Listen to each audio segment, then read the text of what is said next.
4 ಚಕ್ರ ಇರೋಂಥ ಒಂದು ಗಾಡಿಯನ್ನು ತೊಗೊಂಡಿದ್ದೀವಿ. ಇನ್ನೊಂದು ಒಂದು ಪೈಪಿಗೆ ಒಂದು ಬಲೂನನ್ನು ಕಟ್ಟಿದ್ದೀವಿ. ಇದನ್ನು ಏನು ಮಾಡ್ತಿದ್ದೀವಿ ಅಂದ್ರೆ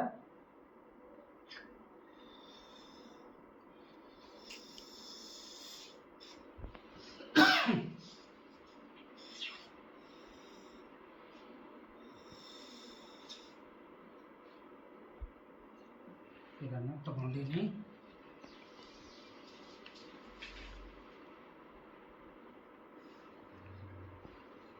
ಕಾಣಿಸ್ತದ? ಈ ರೀತಿಯಾಗಿ ಬಲೂನನ್ನು ಊದಿ ಈ ಗಾಡಿಗೆ ಫಿಕ್ಸ್ ಮಾಡಲ್ಕತ್ತೀನಿ. ಏನಾಗ್ತದ ನೋಡಿ ಸ್ಟ್ಯಾಂಡ್